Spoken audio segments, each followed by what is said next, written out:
नीतीश कुमार वापस अब सत्ता में नहीं आने वाले हैं। नीतीश कुमार की प्रगति यात्रा पे आप क्या कहना चाहेंगे? गिनीज बुक वर्ल्ड रिकॉर्ड में उनका नाम दर्ज है।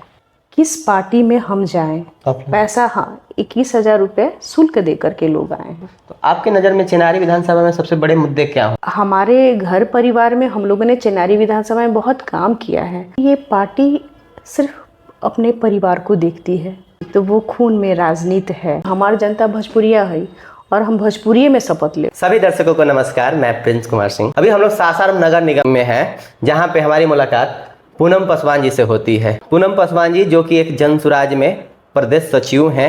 आइए इनसे कुछ जन सुराज से रिलेटेड बातें करेंगे। स्वागत है हमारे चैनल पर मैम। आपके देखने वाले दर्शकों को मेरा नमस्कार। मेरा नाम पूनम पासवान हुआ। जन सुराज में हम प्रदेश सचिव हैं। बिहार में बहुत सारी पार्टियां हैं, फिर एक जन सुराज पार्टी आती है, तो मैम जन सुराज में ही क्यों आप जुड़ी, कोई और पार्टियां में क्यों नहीं? क्योंकि नई पार्टी है, नई पार्टी पे लोग भरोसा करेंगे या नहीं करेंगे? देखिए, हम बताना चाहते हैं कि पार्टियां बहुत सारी हैं, लेकिन ये भी सच स्वीकार करना होगा कि अभी भी बिहार पूरे देश में सबसे निचले पायदान पे है। तो पार्टियां तो हैं, लेकिन बिहार बदलाव के लिए किसी ने सोचा ही नहीं। और ये पहली बार ऐसा है कि जन सुराज के जो प्रणेता है आदरणीय प्रशांत किशोर जी, उन्होंने बिहार को व्यवस्था परिवर्तन के लिए अपना विजन बनाया है। 5 साल का, 10 साल का, 15 साल का, और एकदम निचले तबके से शुरुआत करके और एकदम जड़ से जो जंग लग गया है ना बिहार के राजनीति में, व्यवस्था में, उसको सफाई करने का उन्होंने मुहिम ठाना है। उस मुहिम में हम लोग उनके साथ हैं। आपका राजनीतिक यात्रा कैसे शुरू हुई? हम नालंदा जिला से अपनी राजनीति की शुरुआत किए हैं। उसके पहले पटना कॉलेज में हम मगध महिला कॉलेज के प्रोडक्ट रहे, तो हम लोग वहाँ से अपनी राजनीति की शुरुआत किए। जो भी बातें कॉलेज के भीतर कुछ होती थी, तो एक झुंड बना के हम लोग अपना आंदोलन करते थे, बीसी का घेराव करते थे। चुनाव में हम खड़े भी हुए, जीत नहीं सके। उसके बाद हमारी शादी नालंदा जिला 2003 में हुई और घर में राजनीतिक वातावरण था, तो हम लोग समता पार्टी से जेडीयू में आए, वहाँ के भी फाउंडर मेंबर हैं। फिर हम पार्टी के भी फाउंडर मेंबर हैं। संजोग बस जब नई पार्टी जन सुराज आई, तो वहाँ के भी हम फाउंडर मेंबर हैं। यानी कि 20-25 साल से हम लोग राजनीति कर रहे हैं। देखिए, हमारी राजनीतिक पृष्ठभूमि ही रही है। 1957 से 62 हमारे परदादा जी एमएलए रहे। मेरे परदादा जी का नाम रामाधार पासवान हुआ। उस समय सासाराम जनरल सीट हुआ करता था, तो सासाराम से वो चुनाव जीते जनरल सीट से। उसके बाद वो विधानसभा गए और वहाँ पे उस टाइम में था कि आप इंग्लिश और हिंदी दो ही लैंग्वेज में आप शपथ ले सकते हैं। हमारे दादा कहे कि ना, हमारी जनता भोजपुरिया है और हम भोजपुरी में शपथ ले। और वो अनशन पे बैठ गए। 8 दिन अनशन चला और केंद्र में संविधान में संशोधन होके आया कि क्षेत्रीय भाषा में भी आप शपथ ले सकते हैं। और मेरे दादाजी अपने भोजपुरी में ही शपथ लिए और गिनीज बुक वर्ल्ड रिकॉर्ड में उनका नाम दर्ज है। तो वो खून में राजनीति है। और जिला परिषद का मैं चुनाव भी लड़ चुकी हूँ। चंडी पश्चिमी से जनरल महिला सीट था, चुनाव हम नहीं जीत सके। जन सुराज से पहले आप बीजेपी में और जेडीयू में दोनों में थी जी। ऐसी क्या कारण थी कि आपको दोनों पार्टियां छोड़नी पड़ी? जी, जब हम लोग जेडीयू में थे, तो उसके बाद जब मेरी शादी 2003 में नालंदा जिला में हुई, तो उस समय समता पार्टी हुआ करता था। और 2004 में समता पार्टी टूट करके जेडीयू बना था। तो जेडीयू के हम लोग फाउंडर मेंबर हैं। हमारे घर में जो अभी वर्तमान हरनौत के विधायक हैं श्री हरि नारायण जी, वो विधायक हुआ करते थे। और हमारे फादर इन लॉ के साथ उनकी बड़ी अच्छी दोस्ती थी, तो घर का वातावरण अच्छा था। हमको राजनीति में वहाँ भी आने का मौका मिला और जेडीयू के हम फाउंडर मेंबर हैं। और नालंदा ज़िला में सब कुछ ठीक चल रहा था। एक बारी 2015 में ऐसा बात आया कि आदरणीय नीतीश कुमार जी ने आदरणीय मांझी साहब को मुख्यमंत्री पद से हटा दिया। तो उस टाइम में एक बहुत बड़ा कुनबा जेडीयू से टूट करके मांझी साहब के साथ चला गया। तो हमारा परिवार भी और हम लोग भी जेडीयू से टूट करके हम पार्टी में गए और वहाँ हम पार्टी के भी, हिंदुस्तानी आवाम मोर्चा के भी हम फाउंडर मेंबर हैं।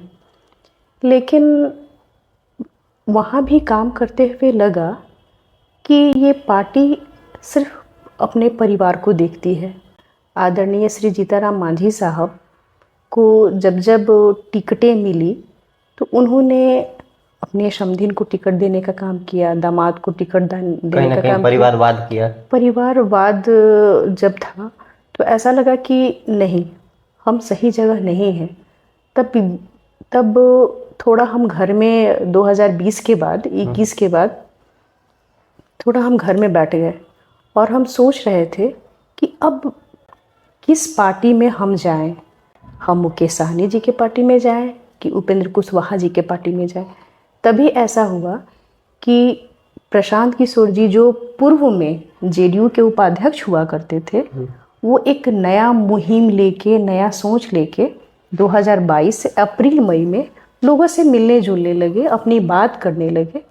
और हम और हमारा परिवार, हमारे हस्बैंड विश्वजीत पासवान जी, हम लोग उनसे मिलने लगे। वैसे ही कारवां बना और लगा कि नहीं, बिहार बदलाव के लिए प्रशांत किशोर जी संकल्प लेके आए हैं। और पहले तो अभियान ही चला, पदयात्रा चला, बाद में पार्टी बनी है। तो बिहार बदलने की मुहिम में प्रशांत किशोर जी के साथ हैं हम लोग। तो मैडम, आप जनसुराज में लगातार मीटिंग अटेंड करती हैं, जनसुराज की हर सभा में जाती हैं, इतनी एक्टिव कार्यकर्ता हैं, कहीं आप अपने आप को संभावित उम्मीदवार तो नहीं देख रही हैं? अगर हाँ तो किस क्षेत्र से देख रही हैं? संभावित उम्मीदवार की चर्चा आपने करी है तो देखिए, जो लोग काम करते हैं तो थोड़ा बहुत वो महत्वाकांक्षा रखते हैं और ये स्वीकारने में हम कतई हिचकिचाएंगे नहीं कि हम चिनारी विधानसभा से चुनाव लड़ना चाहते हैं। चिनारी विधानसभा ही क्यों? कहीं अपने आप को डरा हुआ तो उनमें नहीं महसूस कर रही हैं कि अगर चिनारी विधानसभा रिजर्व सीट है, अगर जनरल सीट पे जाएंगे तो मैं हार जाऊंगी? देखिए, चिनारी विधानसभा इसलिए कि रोहतास जिले में हम लोगों ने काम किया है और आपकी स्वीकार्यता जहाँ पे ज़्यादा है आप वहाँ से उम्मीदवार बनेंगे। तो हमारे घर परिवार में हम लोगों ने चिनारी विधानसभा में बहुत काम किया है। हमारे बड़े भाई उत्तरी चिनारी से जिला परिषद के चुनाव लड़े हैं, चुनाव वो जीत नहीं सके, तो काफ़ी हम लोग का वहाँ पे जनाधार है, इसलिए मैंने चिनारी विधानसभा को ही चुना है। तो आपके नज़र में चिनारी विधानसभा में सबसे बड़े मुद्दे क्या होंगे जिनको आपको सुधारना चाहिए या उस मुद्दे पर काम करना चाहिए? देखिए, हम बताना चाहते हैं कि सिर्फ चिनारी विधानसभा की बात तो है और पूरे बिहार में अभी हम लोगों ने घूमने का काम किया है। तो जितनी बड़ी बातें सरकार में कही जा रही है कि गली नली हो गया है, 7 निश्चय योजना में वो बात रखी गई थी। आज भी हम चिनारी विधानसभा में घूमते हैं तो सड़कें अच्छी से बनी नहीं है, नाली का पानी अभी भी सड़क पे चल रहा है। तो कागजी काम तो नीतीश कुमार जी के सरकार में कागजी काम बहुत हुआ है, लेकिन ज़मीन पे वो बातें नहीं दिखी हैं। और हम ये भी देखते हैं कि महिला लोग की जो बदहाली है वो वैसे की वैसे ही है। तो हमारी पार्टी कह रही है कि हम महिलाओं को कर्ज मुहैया कराएंगे बहुत सस्ते ब्याज पे, ताकि वो आर्थिक रूप से मजबूत बने और हमारा बिहार खुशहाल हो। ये सब मुद्दे हैं। चिनारी को और अच्छा, बेहतर, सुंदर, स्वच्छ बनाया जा सकता है, जिस पे काम होना चाहिए।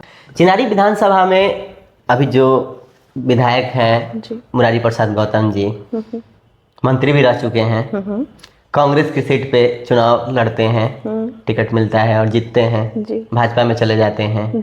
कहीं आप भी तो जनसुराज की सीट पे टिकट लड़ के किसी और पार्टी में नहीं चले जाइएगा?